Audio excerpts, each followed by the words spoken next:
am Mishal Malik and you're watching Indus Special. Now, the fashion industry is one of the largest industries in the world.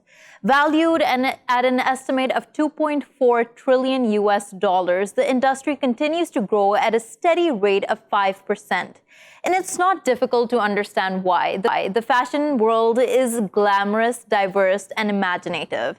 And it isn't just for the tabloids. It impacts us all at a fundamental level, from the clothes we wear to the small-scale businesses in remote parts of the world. But there's also a much darker side to the fashion industry that isn't talked about. And that's the social and environmental cost the fashion industry has. On today's show, we take a closer look at what it means to have an ethical fashion sense and an ethical fashion industry. Joining us for this discussion is Ms. Darshana, founder and CEO of Fairtrunk, a platform that allows individuals to find and engage with sustainable fashion. She's also an advocate for ethical fashion. She's joining us from Mumbai. And Maryam Shabir, who's an environmentalist, joining us from Islamabad. Thank you both for joining us and welcome to the show. Darshana, I'd like to begin with you. Now, give us a sense, what do you think does ethical fashion mean? In your eyes, what do you think that this entails? I think ethical fashion, very simply put, is about making and consuming things consciously and being aware of the impact that you're having on the people, planet, and environment. It's really not rocket science. It's very, very basics that maybe our ancestors are very conscious and mindful about. But just across the way, with the way consumerism has happened, we've sort of gone off track with that. So, yeah. Right, and you're saying it's not rocket science, but you're also stating why we have gone off track. It's because of this explosion in consumerism. There's so many choices out there, the way things are marketed, and we often, when we go out to buy stuff, we really don't stand there and wonder how this thing is produced, what are the supply chains behind it. So how do you think consumers can become a little more aware of how this product is being produced and whether it's ethically being produced? Well, I think I would just like to take a step back and say that right now, I think is a good time for sustainable fashion because we are seeing more and more brands, consumers, companies, environmentalists, and NGOs come ahead, talk about it, and take action with respect to this. How this entire change will happen is actually it depends on both the sides. There is equal responsibility on the consumers to ask brands, to ask factories and ask companies about, what are the materials that are being used? Where is it being used? Are the people who are making our clothes having fair wages or good working conditions? Also, on the brand's perspective, I think transparency has become more and more important. So it becomes important that, even if you're telling that, okay, I'm making it in a factory in India or I'm making it in a factory in Bangladesh, I think it's important to maintain that transparency in terms of the raw materials or, what part of the supply chain is produced where, because the entire supply chain for fashion is extremely complex. We have so many parts that actually go into even making a t-shirt. But when we see it on the retail store, we just look at it, as a t-shirt that I will probably wear it for a few times. And because, say, it's so cheap, it doesn't matter. Typically we have that mentality saying, it's okay. I mean, it just costs so much. So even if I wear it for a couple of times, it's paisa vasool, as we say it. So I think that from an investment point of view, like our ancestors used to, love clothes, used to make investment in the clothing that they bought. And there were occasions connected to the clothing that we bought. So I think that sort of mindfulness needs to come back. But from a responsibility point of view, I think the producers and the consumers at this point have equal responsibility to bring about change. Right. Now, Maryam, what Darshana talked about here was this emerging consciousness in the fashion industry that they need to move towards more sustainable fashion. But before this consciousness emerged, and while this consciousness is emerging, there is a lot of talk about how fashion has an impact on the environment. Take us through that. Yeah, thank you very much, Mishal. of course, your other guest talked about that how it was built into our value system, and I think somehow we have lost that value system. That's why we are consuming a lot of money on different brands, and we have become very conscious with brand names, so to say. But yes, during processing and raw material and this journey of creating a single even T-shirt, if I talk about, consumes a lot of water, because textile sector is a sector which is very water intensive. It uses a lot of water to produce product, and during preparation of raw material, and even to the end product, when it comes to outlet, it involves your air pollution. It takes you to water pollution, because the industrial effluents are thrown into water bodies and into your fields. Just look at the cases in Pakistan. And apart from this, it also has psychological and other health impacts on the workers as well. First of all, their wages are not paid. Secondly, their safety measurements are not taken. We all remembered the Baldia Town factory incident. Apart from other issues, there were a lot of issues concerning to women's safety and workers' safeties as well. There are no protocols to follow on that, and that takes government role, of course, to that stage where apart from consumer and of course it takes to what our government needs to do is to do implementation of industrial safety and labor laws more effective. Right, Mariam, but before we talk more about what needs to happen at the policy end, I do want to talk more about how the carbon emissions are linked with the production of clothing. And as you pointed out as well, how water is used with the production of these clothing items. And often the footprint of all of these, we don't even know much about it. I mean, I could be advocating for the environment, but I might not know that the shirt I'm wearing or the jeans I have on might actually be harmful to the environment. Yes, starting from raw material to the end product, it has different stages to make up different products like T-shirts or coat you're wearing or shirt I'm wearing. It has to go through a lot of processes. Like I mentioned before, it also contributes to water pollution and air pollution, because the industries where this is produced it has to contribute a lot to the emissions into the air, into the water, and of course it impacts our agriculture. It impacts ultimately, because this is true that the industries are producing a lot. But if we look at, this is one of the sector which produces business, and our economy has to do with that as well. And few of the brands are really paying good taxes. I won't name them, but if you look at the other side, of course, on the environment, that is huge cost. And if we manage regulations, if we do proper implementation, if we move towards clean technology and environment-friendly technologies, and if we talk about water pollution, they dispose it off properly, then dyes, of course, dyes are also used in shirts and other clothing brands and fashion industry. That also goes into water. So if those things are taken into account and measures can be taken, then that won't be a burden on the environment, to say. Right. Because right.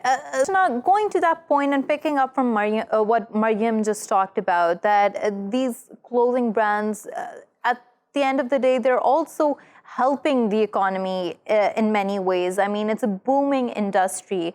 I just want to cite a report from Nielsen that happened in 2019, in which 73% of global consumers claim that they would be willing to change their consumption habits to reduce their effect on the environment. Yet when they found out that this would mean that they would have to pay more for environmentally friendly clothing, only 41% agreed that they would be willing to make that shift.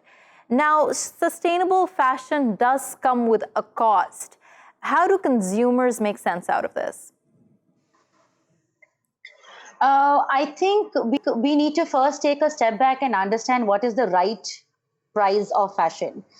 We've been now comparing all the prices to the fast fashion brands and saying that this is the right pricing. If you're getting something at X amount, and it's just that over the past decade, we are used to looking at that pricing and we are conditioned to believe that this is the right pricing.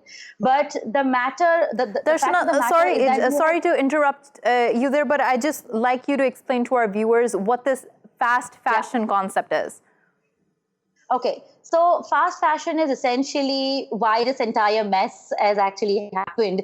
So fast fashion, to name a few brands, there is Zara, there is H&M, there is Forever 21, and a lot of other brands in the UK, in US. So basically what happens is traditionally fashion used to be a 4-season calendar. So spring, summer, autumn, winter. But the fast fashion cycle essentially made a new collection every week, which means there were 52 collections coming in a year. So what happens is when you have 4 seasons in a year, you have that much lead time to do your R&D, to source your material, to produce it, and have a more realistic timeline from design to retail. Now, when that entire timeline from sourcing to retail has crushed to 1 week, you're just inevitably putting a lot of pressure onto everybody, onto the supply chain. So, which means that, you're cutting corners on the cost, you're cutting corners on the quality. And that is the reason why, we are paying low to the people in the supply chain. And unfortunately, so it's the people in the bottom of the pyramid, it's the people who are actually making our clothes are getting suffered the most. They are not even getting fair wages. So there's a difference between fair wages and living wages as well. Right.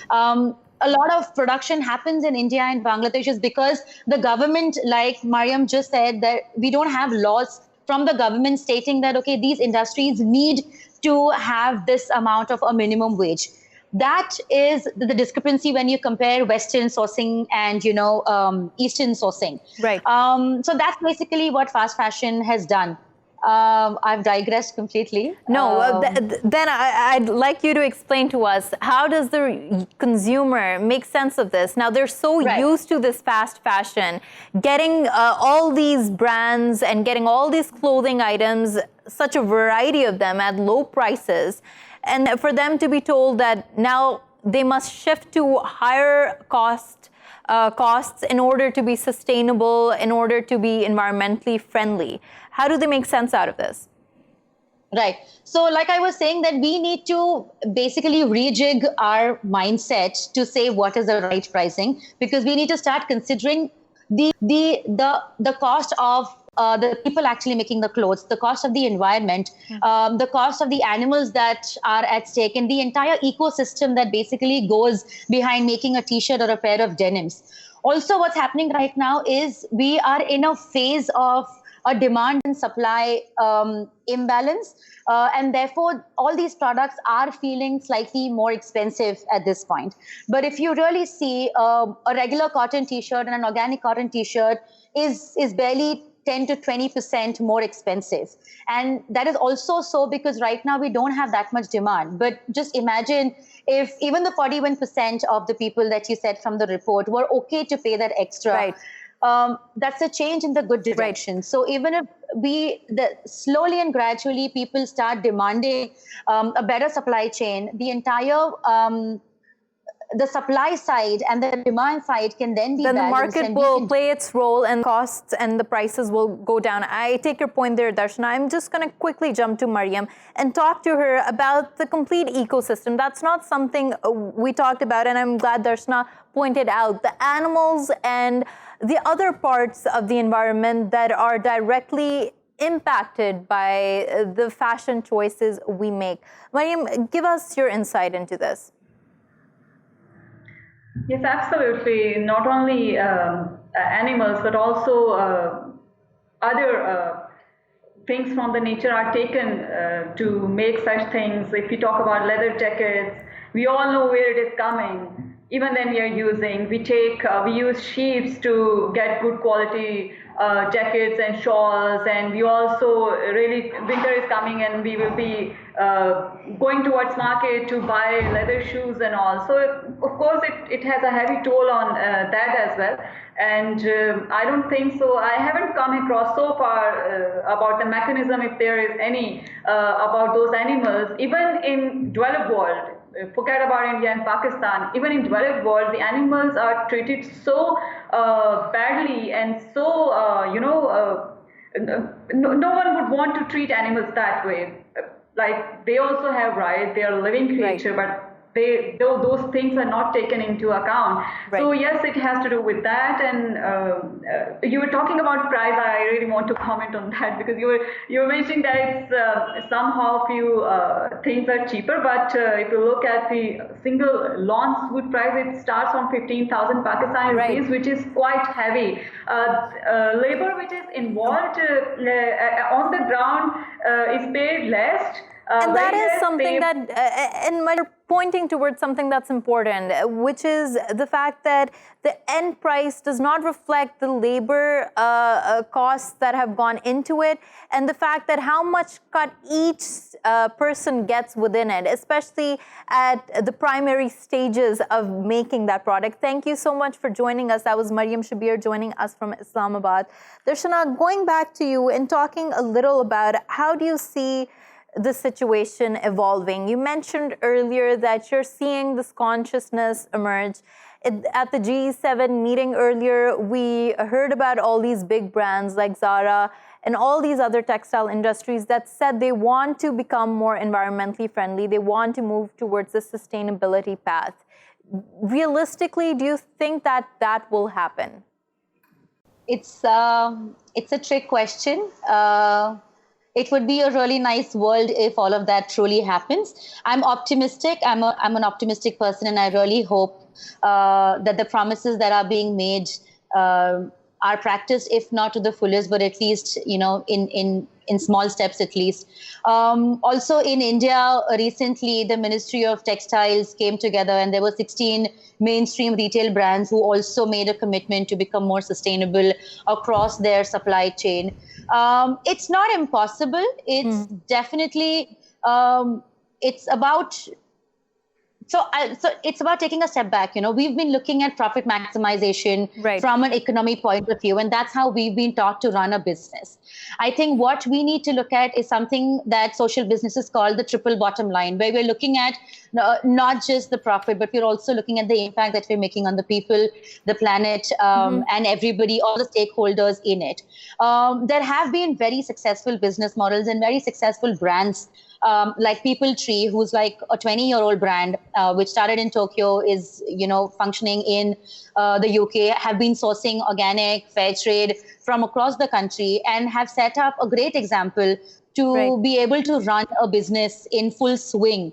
So it's not impossible. I think Darshana, the intent here, what I do want to ask you is that we're talking about the fact that it's not impossible. And you're right, that we've always seen that businesses should be run on the profit maximization model. But as we're seeing the environment degrade, we're seeing the climate emergency worsen, we're realizing that model isn't working out, and it's just going to make things worse for the future. But what role does the consumer need to play in all of this? And urgently, they need to play in this situation. It's a great time, like I said in the beginning, and there are different business models that are now coming up. If you see, this entire second-hand fashion market is picking up a lot. We tried doing a lot of clothes swaps in Bombay in the past year. We did around 4 clothes swaps, and we got an overwhelming response. There are newer businesses now that are encouraging people to basically increase the life of the garment that is originally present. So I think we need to first relook at our consumption patterns. We need to look at how we can increase the life of the products that are already existing.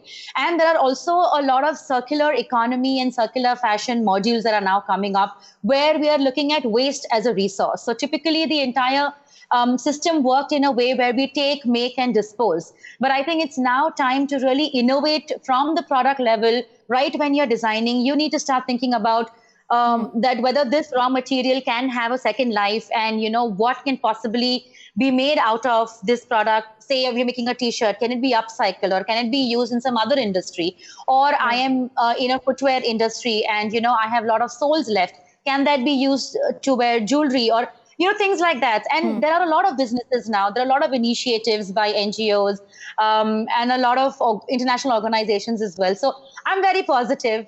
Sometimes I might come across as unrealistically positive, but I think every step counts. And I'm glad that this conversation is happening across the world. Right. Darshana, we're glad that we're having this conversation as well, but not to dampen the mood. Another question that I do want to ask is the psychology behind brands, which promotes their brands on the basis of them having this exclusivity attached to them, this elite image attached to them. Now, as long as that concept exists, and we're talking about brands being reused, recycled, do you think that it's compatible? These two concepts are compatible in any way? Do you see any real-time examples of that? These are actually very different concepts. And I honestly tell, whenever I speak to people about sustainable fashion, I do feel it's a lot to do with your mindset. And you will not, the truly sustainable brands are not talking this language. If you look at some very interesting brands, they will not go about talking in their communication saying, shop now, sale, get it now, things will haunt you if you don't buy. They don't talk that language. They're talking more about the value that the product is creating. They're telling a story about where that raw material has come from. They're telling a story about the hands that have touched the garments. On the flip side, I think there's progress with the fact that there are luxury brands who have now committed to not use fur, who have now committed to stop incinerating the goods that were not being sold. So it's baby steps. I mean, the fashion industry, or this sort of a fashion mindset, has been there for decades. So to change that is going to be very, very difficult. But I think here it's important to see the value that has gone into the product beyond the brand tag or the brand name that the product carries. And that will only come when we as individuals start valuing what has gone behind making that product and not merely looking at the tag.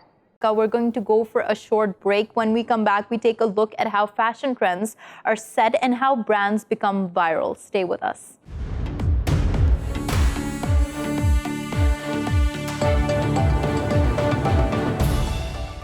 Welcome back. Now, the market of ideas is explosive. It has always been so. But technology now allows more people than ever before to take their ideas and turn it into reality. That means that more frequent trends are created and more frequent brands come into the market. But what does it really take for a brand to become popular? Let's discuss this further. Joining us today is Mr. Dean, author of the best-selling book, How to Win, joining us from London, and Mr. Tapu Jhaveri, who's a leading Pakistani fashion photographer, joining us from Karachi. Thank you both for joining us, and welcome to this show. Mr. Jhaveri, let me begin with you. Now, you have looked at the fashion industry up close. Many brands come into being. They advertise, they market themselves, but not every brand gains the hype or the popularity as others. What do you think makes a brand popular? I think a unique SPR is what really pushes a brand, and also we cannot discount things like social media and word of mouth. So if you want to survive as a brand or be elevated as a brand, you have to have a very interesting selling point, a cost-worthy point, a very unique approach to being recognized in the market, and recognizability is probably the most important thing. You have to be able to stand out among the rest. And how do you think, in the saturated market, when there are so many ideas, there are so many personalities involved, there are so many celebrities endorsing brands, a brand can try to stand on its own feet and become recognizable? Well, every brand has hopefully a budget which includes their PR. So PR is very, very important, at least in our society. So if you have a good PR and your selling point is good, then what you can have is, a lot of recognizability. And apart from that, then your sales will go up. So it's really not got much to do with the product. I mean, I hate to say that, but most of the products most products which are streetwear products, they don't have a shelf life of longer than a few months. And then the new trend comes. So clothes have become sort of disposable. And right. Apart from that, things basically, we have a very Me Too culture, I hate to say it. So everyone sees everyone wearing something, and if you get the right person to wear your outfit, then you've already made it. Right. And what Mr. Jhaveri is talking about here is something we touched upon for a segment as well, is the fast fashion that has emerged now, fashion that's only worn for a couple of occasions and then it's disposed, but yet it still gains a lot of momentum and hype. And that's what I want to talk to you about, Mr. Dean Russell. How is this fast fashion, in this world of fast fashion and in these emerging brands, the role of social media and the role of PR, how is it changing, and whether you see it becoming more important? I think what we're seeing really is in increasing tribalism around branding and around this concept of, looking to your peers and to those that you want to be like, to choose your clothes, your cologne, your products and all sorts. And, in the past, word of mouth was very much based on those people that you knew, whereas word of mouth now is global. It's on Twitter. You can choose to listen to the people that you really want to listen to. You can choose to wear what the people that you admire are wearing. Right. And I think Right. And now, something that you and Mr. Jhaveri both have pointed out is this culture of tribalism, as you put it, Mr. Russell, that you look towards your peers and whatever they're sporting, you want it too. But it's also the age of individualism. We also hear more and more people talk about wanting something that is exclusive. How do we make sense of both of these trends? I think the irony is that individualism is something that nowadays is sold and at a mass scale. I talk about in my book, actually, in How to Win, about the concept of what is a pitch, which is effectively, what you're pitching to people through your PR and branding and so on. And I say it's three components. One is the USP, what's unique about it, that you can identify that aligns to you. What's the story? So what's the story you're telling within your brand? And also then what's the call to action? What's the sell? What's unique about it? What's the storytelling and how you're going to get that over the line? And I think for fashion in particular, and a lot of fast-moving products, what you're looking at in a way is partly looking at what the trends are more broadly. One of the things in PR nowadays is very, very much this concept of purpose-driven comms, or communications, and this idea of actually what's the ethics behind the brand, what's the story it's telling that's changing the way that you might perceive certain things, whether it be around how they deal with the environment, and actually that then ties very closely into the celebrities and influencers that they engage with. That's where the uniqueness often comes in, because the unique traits of that celebrity or icon then is almost has a halo effect on the products that they use. And so that then becomes appealing to those people that like the celebrities or the influencers, but also then ties into what that individual feels is unique about them and how they're expressing themselves by using or buying that particular brand. Right. Mr. Jhaveri, now in this evolving and new world of fashion, what is the value of storytelling? Trying not to just replicate someone else's work or trying to mimic a fashion trend, but trying to tell a story of a product? Well, I think the gentleman just said very eloquently what the story is. But every brand brings the story, whether it's like Bantu would be the story of Bantu Kazmi's clothes, is that she and her grandmother and her great-grandmother have been making clothes forever, and they don't have a disposability factor. In fact, they're most appreciated. And despite, me talking about fashion being disposable, there are, everybody, when they get married, they go for the quality more than the quantity. So that you should discount wedding wear out of everything, even the jewelry. it should be taken out of the very fast fashion, whatever talk we're doing about fast fashion.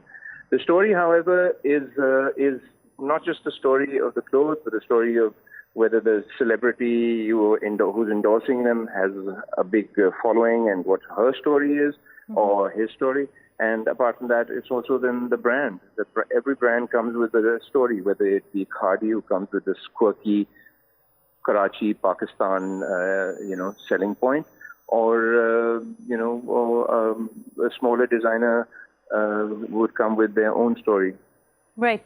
And also talking about these stories, now ethnic products and products that were made locally, of course, their stories are changing with the influence of different cultures with globalization. Do you see that as being a good or a bad thing? I definitely see it as a good thing. I mean, I see truck art walking the ramps of Paris. I see, Paul Smith using Pathani chappals as his.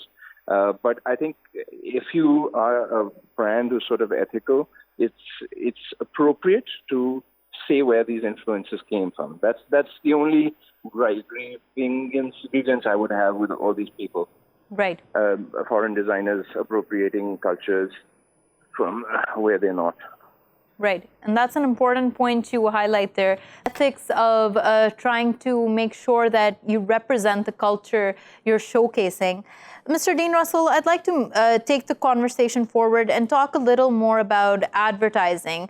Now, when we're talking about brands and their hype being created and the role of social media, we have often talked about social media and the role of advertising as targeted advertising being very bad. And that's why everybody hates social media now, because they invade your privacy and they focus on that.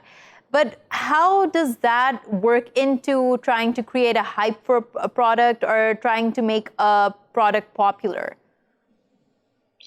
I think things haven't changed that much. We still admire what's out there. I think that the difference now is that PR and communications versus advertising has shifted in many ways. One of those ways is that advertising in the past sort of told people what they wanted to hear, or rather what the brand wanted them to hear.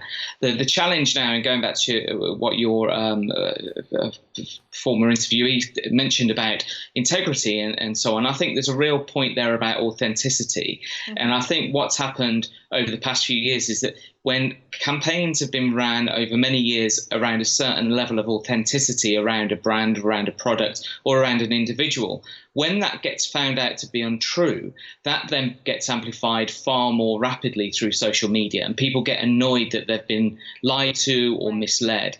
And so I think there's an element around advertising, partly through targeting, but also now advertising has to be held to a much higher standard, because as soon as a thread is pulled and that thread then unravels what the truth is, it's a much bigger danger for brands. And so I often say to clients when I'm working with them that, when a crisis hits, you don't advertise, you go to PR. You look after your reputation, because your reputation, you can lose that and it can lose you everything. You can lose money off selling something at a low price. You can lose money through a bad advertising campaign. But if you lose your reputation, then you risk everything. And so I think the challenge there with advertising and marketing and PR is that it's not just now about telling people how great you are. It's about being truth, about the purpose-driven comms. And one of the points I'd like to just add on that is that there's a layer of that as well, that in the past, the advertising was very much a department that was the face of an organization, whereas now every employee has Twitter, every employee can access social media. So if you're not, if you're saying you're a really ethical brand and you pay your employees a decent wage, it's not too hard for them to then say, actually, you don't, right. and put that out into the real world. Right. And it seems like social media, that is an important point you're raising. With social media, it's not just the product that's being advertised, it's the complete company. that's behind it, from the workers' wages to everything. Brands are being held to a higher standard, and that is affecting the way they're working. Mr. Jhaveri, is that something that you're also witnessing, that brands are now hustling to try to work towards a higher standard because of social media?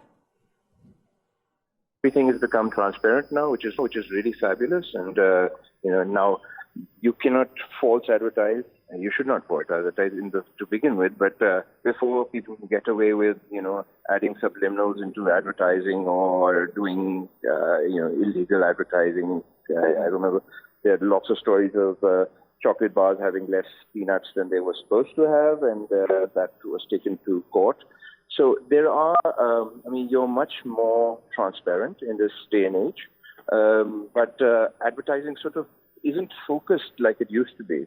I'm sure somebody is going to disagree with me, but what do you mean by that? Well, before, when you were advertising, you had there was no social media, so you went directly for print or that thing, and you knew if you were doing advertising in certain magazines, you could do whatever you wanted. And then there was a sort of a censorship board which went in play when you advertised in, say, newspapers, which went to the public. So that has sort of gone. And now you have this milieu of millions of people who just, you advertise randomly too. I mean, I know that a lot of these ads are pushed by bots to certain groups of people or whatever your genre is. But even then, on the whole, it's sort of generic, and you have to figure out how to work through that generic pattern. Right. It's right. And it seems like what you're pointing towards is a pattern of sorts that has been created. And that's a point that I want to put to you and Mr. Russell. A last point. We've been talking about hype and popularity, but what gives a brand longevity? Mr. Jhaveri, you go first. I would say, one, the story has to be true. Two, the product has to be, it has to be a refined product, whether it's disposable or not. It has to be a product which lasts more than just one season. And three would be how much money you spend on PR. Right. Mr. Russell? I think it's very down to, as was stated before, it's about the story and the authenticity and integrity of that story, and also the timelessness of that story. I mean, even with new brands like Google, for example, what they're talking about is making, at the core level, when they started, it was about making all of the world's knowledge accessible or information accessible. It's a very simple goal, but also there's a story, a billion stories that you can weave off the back of that. And so I think for the brands that really do last, they've lived up to that story, but also they've adhered to the quality that's expected of them by their audience. Just one point on that regarding the previous comments about targeting is that now you can sell directly to the individuals that really want to buy your product. So you can deepen that relationship far more, but also you can wound them further if you haven't been telling the truth. So I think there's a much more of a two-way relationship now, but the longest brands, the biggest brands have lasted decades or even hundreds of years in some instances because they've been true to what they believe in, but also been true to what their key audiences and customers believe in them to be. Right. On that point, thank you so much, Mr. Russell, for joining us from London. And thank you so much, Mr. Tapu Jhaveri, for joining us from Karachi. Thank you for watching Indus Special. We will see you again tomorrow with more stories. Till then, goodbye and take care.